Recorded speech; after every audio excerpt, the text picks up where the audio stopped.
Hi friends, তোমরা কেমন আছো? আশা করি তোমরা সবাই খুব ভালো আছো। তো আমিও ভালো আছি। তো সকাল সকাল স্নান করে আজকে চলে এসেছি কিন্তু একদম 10টা থেকে 10:30টার মধ্যে আমি কিন্তু ঠাকুরঘরে। কারণ প্রচুর ঠাকুরঘরে আজকে আমার একটু কাজকর্ম রয়েছে, তো সেগুলো আর কি করব। আর তার সাথে সাথে গোপাল সোনাদেরকে কিন্তু একটু স্নানটাও করিয়ে নিচ্ছি। ঠাকুরঘরের কাজকর্মগুলো গুছিয়ে নিয়েছি, আর এদিকে একটু গরম জল করে নিয়েছিলাম, নিয়ে তারপরে গোপাল সোনাদেরকে অঘ্র দিয়ে গোলাপ জল দিয়ে আর কি দিয়ে স্নান করিয়ে নিয়েছি। নিয়ে সুন্দর করে গা মুছিয়ে তারপরে শীতের পোশাকগুলো গোপাল সোনাদেরকে পরিয়ে দিচ্ছে এক একে। আর এদিকে একটু গোপাল সোনাদেরকে একটু সেন্টও দিয়ে দিয়েছি, কিন্তু সুন্দর করে দেখেছো গায়ে মাখিয়ে দিয়েছি। তারপরে গোপাল সোনাকে একটু আদর করে নিলাম। তারপরে একে একে সবাইকে, সব গোপাল সোনাদেরকে আমি আর কি সুন্দর করে একইভাবে কিন্তু সে অঘ্র মাখিয়ে তারপরে শীতের পোশাকগুলো পরিয়ে দিলাম।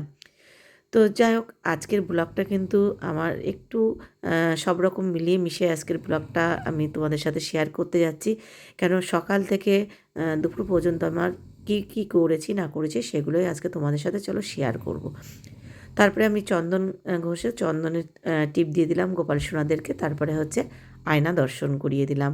তো আমার এই যে গোপালদের একদম পুরো সম্পূর্ণ সুন্দর দেখো করে সাজিয়ে রেডি করে দিয়েছি। কেমন হয়েছে সেটা কিন্তু অবশ্যই বলো তোমরা। চলো এইবার তোমাদেরকে শেয়ার করি যে আমার প্রত্যেক দিন নিত্য সেবাতে আমি কিভাবে সেবা দিই। তো এদিকে দেখো আমার প্রত্যেকটা জিনিস, আমার এদিকে ফুল, তুলসী পাতা, বেলপাতা, আর এদিকে চন্দন, গঙ্গার জল, আমার এই জিনিসগুলো কিন্তু প্রত্যেক দিনই লাগে। আর তার সাথে তো গোপালের থালা বাসন সব কিছু রেডি করে নিয়েছি। আর আজকে গোপালের দুপুরের সেবাতে দিয়েছিলাম লাড্ডু। তো নিয়ে এসেছিলো লাড্ডু, তো সেই কারণে আর কি লাড্ডু দিয়ে আজকে গোপাল সোনাকে দুপুরের সেবাটা দেব।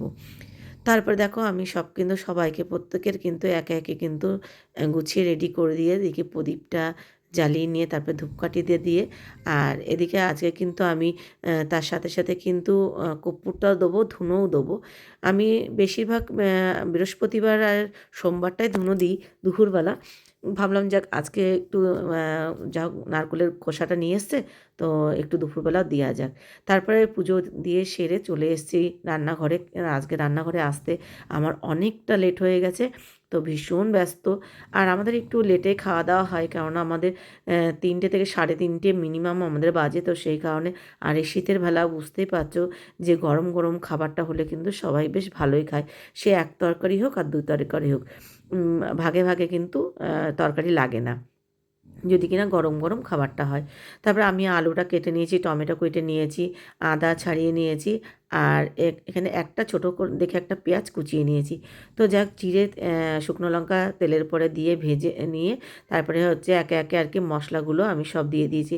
আর মশলাতে ছিল তোমাদের বললামই, আদা, টমেটো, কাঁচা লঙ্কা দিয়েছি, আর জিরে ধনের গুঁড়ো দিয়েছি, আর তার সাথে একটু শুকনো লঙ্কার গুঁড়ো দিয়েছি, আর টমেটো তো আছেই।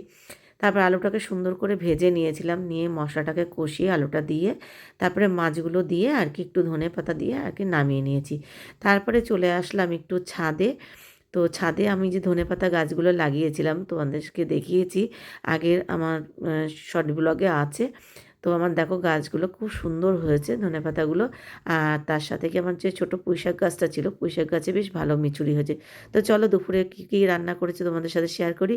তো আজকে দুপুরের মেনুতে রয়েছে হচ্ছে পেঁয়াজকলি ভাজা, মাছের ঝোল আর বেগুন ভাজা। কেমন লাগলো অবশ্যই বলো। টাটা।